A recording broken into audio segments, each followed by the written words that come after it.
I saw a Mark Cuban article in Inc. magazine the other day, and he was trying to make sense for other people of why, for example, Bitcoin's price would soar and GameStop stock would soar, and Tesla would be valued higher in terms of market cap than every other car company combined on the American stock market, and why all of these different metrics did not necessarily match up with traditional valuation metrics, traditional, like they're called fundamentals in investing, right? And what he was saying was, I thought, spot on, and an incredible lesson for marketers, for copywriters, for persuaders, for salespeople, for entrepreneurs, for my people. What he said was that basically nothing has value. Now, you have to break this down to build it up. What he said is gold doesn't have value. Oil doesn't have value. Stocks don't have value. The money in your pocket doesn't have value. Nothing has value except for the value that we place on it. And there's this term called store of value. And it's not that any given thing has a particular value. Like if all human beings disappeared tomorrow, gold would not necessarily have value beyond that. And why is that? Why do we believe that gold stores value, or cash stores value, or Bitcoin, which is just like, bits and bytes in a computer, right? Why do we believe that that stores value, or shares of a company? Why do we believe that these things store value? And why is that value always changing? And why can it change so fast?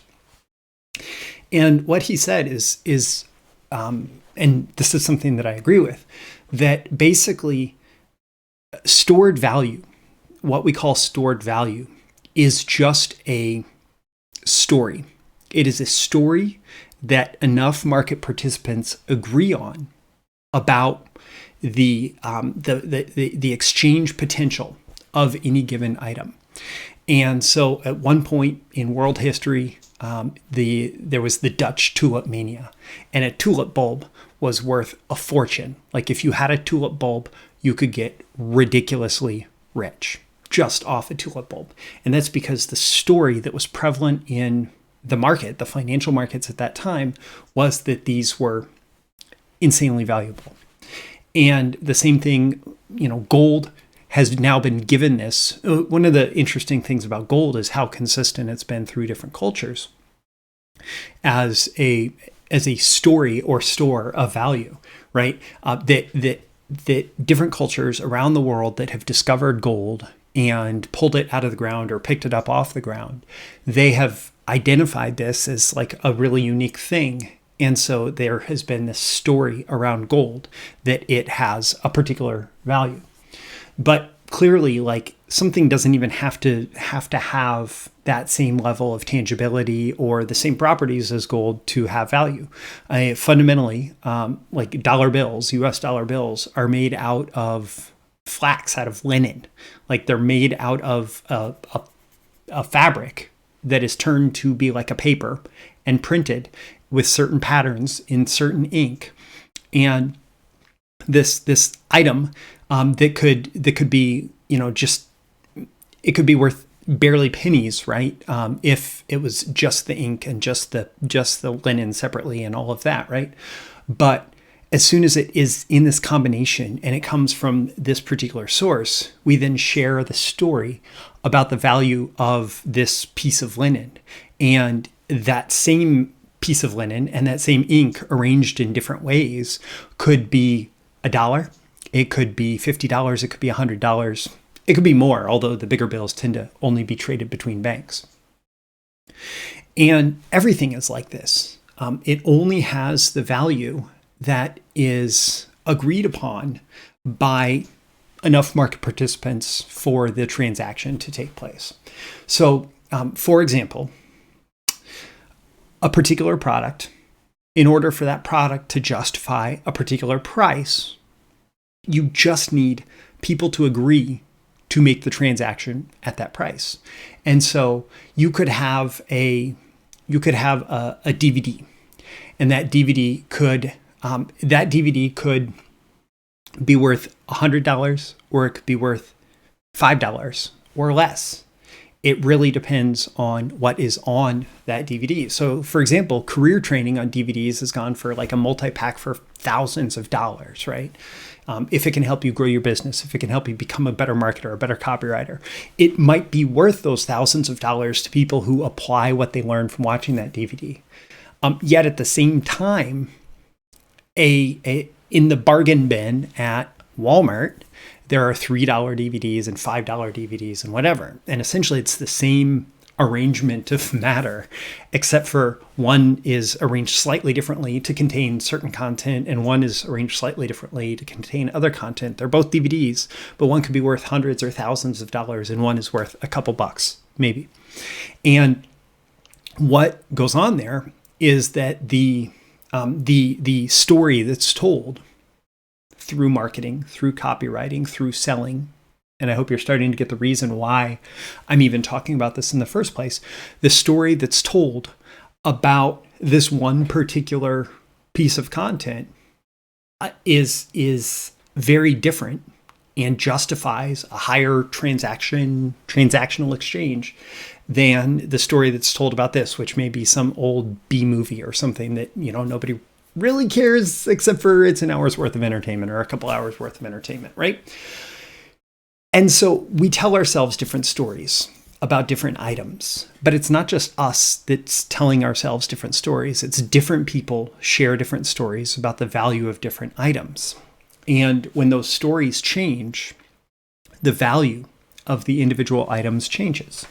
And so as copywriters, as marketers, as salespeople, as persuaders, as entrepreneurs, our job is to first find what stories are out there in the marketplace that are defining the value of what we deliver. And not just the physical item, right? Because oftentimes the physical item is like the least important detail of what we're delivering. But what is the outcome? What's the result that we help people achieve? And with that outcome, with that result, changing the story and making the story reflect the value of the result, of the outcome, of the transformation that our customer, our client, our prospect gets in their life through the purchase of this individual item. If we tell the story that reflects the greatest, most positive transformation that is going to happen because of this, and it shouldn't be just made up, right? It should actually reflect the real transformation, the real outcome that can be achieved because of this. If we tell that story and it's the right story and it resonates, what you find is that price is incredibly elastic.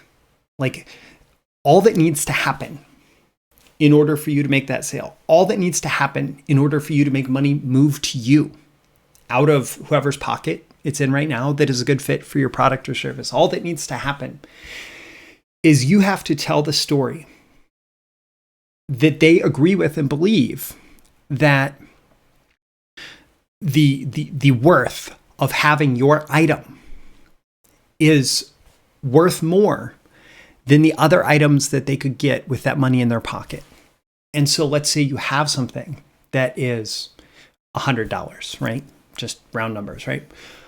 Let's say you have something that's $100, and right now that money is in your prospect's pocket, and they have a ton of flexibility as far as where they can spend it. And right now they may have some different ideas for where they want to spend it. It could be, it could be on a nice dinner. It could be on groceries. It could be on just throwing it in savings. It could be on buying whatever stock. It could be whatever, right? They have all sorts of ideas for where they may want to spend this $100. And right now they're placing different values on these different experiences, outcomes, results that they might want to achieve through investing that $100. But they have not found the story yet that justifies moving that $100 outside of their control. They have not found the story yet that justifies giving that $100 to someone else and getting something in exchange for it. And essentially, like, that money is always looking for a place to move. And it may be that it's just looking to move into savings. It may be that it's looking to move into some income producing asset. It may be that it's looking to move into cocaine. It may be that it's looking to move into whatever, right? Wherever that money is going to flow to next, wherever that money is going to move to next, what is going to trigger that movement, that transaction, is the person who currently controls it saying, I feel like my life would be better if I were to trade this for whatever somebody else has for me to get in exchange for this, right? And so they're looking to move that money around. And when you give them your story about your product or service, and not just your story, but a good piece of persuasion, a good persuasive message, a good piece of copy, a good sales pitch, is going to not just be your story, but be their story. Their story of the result that they will achieve, their story of the outcome that they can get, their story of the transformation that's going to take place in their life, and how that is many times better, many times, 10 times better, 20, 100 times better than simply hoarding that money, simply holding on to that money, simply letting that money go unspent. And of course, I don't want you taking their last $100. And if they need that to pay for the roof over their head, you should probably find a different market, right? But we all throughout the world, there is a ton of money that is just moving around all the time. Like trillions upon trillions upon trillions of dollars move around every single year.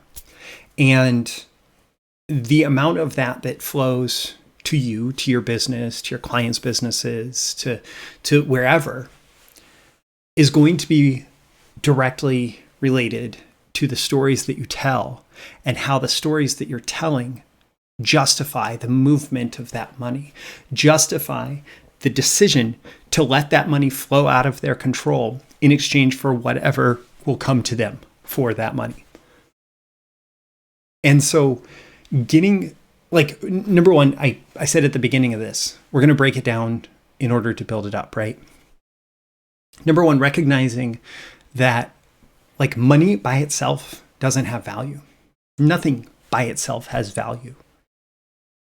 It is only when there is a shared story that designates a certain willingness to exchange that is believed by as many people as necessary for those transactions to take place. So if you want to sell 1 million of a product, your story has to justify for 1 million people that this exchange is worth it. If you only need to sell one, you really just need the story that's going to move one person to make that transaction. But we break it down. Money by itself does not have meaning. And that's not a disempowering thing. That's actually an empowering thing. If we recognize that money by itself, it's not the root of all evil. It's not any of that, right? Money by itself is a neutral, it's a container for, it's a psychological container. It's a subjective container for the stories that we can tell about the value of that money. And every other product, service, whatever out there in the marketplace is also a container for the stories that we can tell about the value of whatever that thing is. And when we can make those stories line up, when we can break it all down and recognize, this only has the value that the story I tell gives it, then we can figure out what that story needs to be in order to get money to move. And it's incredibly powerful because ultimately all selling, all marketing, all persuasion, all copywriting, especially in a commercial context, but also if you're doing fundraising or anything like that. It's just about telling that story that makes someone decide that this thing that is being offered to me, this opportunity that's being offered to me, is more valuable. That's more valuable of an experience than whatever else I'm planning to do with the money that they're asking for in exchange for that. And when you can get that story right, that's how you move markets. That's how you move money towards you. My name is Furr. This has been a video issue of Breakthrough Marketing Secrets. I'd love it if you could leave a comment. Let me know on a scale of 1 to 10 how valuable you found this and why. What's your action item? What's your takeaway? How are you going to actually use this, implement it? Tap that like button before you go so you get more content like this delivered to you. And so the magical algorithms of the internet will share it with more people like you who will find it valuable. You can certainly share it with folks directly and subscribe before you go. You can subscribe here. You can also go to breakthroughmarketingsecrets.com, sign up for my daily emails, get these videos as well as exclusive content for email subscribers. And I'll make one more recommendation. If you're in sales, if you're in copywriting, if you're in marketing, if you're an entrepreneur looking for the best way to tell stories about your products and services that are going to move the market to you, you should check out my story selling masterclass. It originally sold for $500, had a bunch of happy students, customers, whatever. And then I included it with my BTMS Insiders training library, which you can get access to for $97 for the next month. And then $97 a month for as long as you'd like to keep it. And you can watch the whole story selling masterclass. It's like Netflix for copywriting and marketing training, where you pay the monthly fee and you get unlimited instant streaming access to all of my training. There's over 120 hours of training currently, and more is being added all the time, including actually the very first training that I put in there, which is the story selling masterclass. Absolute ton of value. And you can have access to it today within minutes, and you can start figuring out the story templates and story frameworks that work for you to tell your story in a way that's going to assign transactional value to your products and services that is going to cause money to move to you. And so check that out. Links in the description. Again, I'm Furr. This has been a video issue of Breakthrough Marketing Secrets. I always aim for that 10 out of 10 value. I hope that I've delivered it here. And I look forward to seeing you again in your next video issue. I'll see you soon. Bye.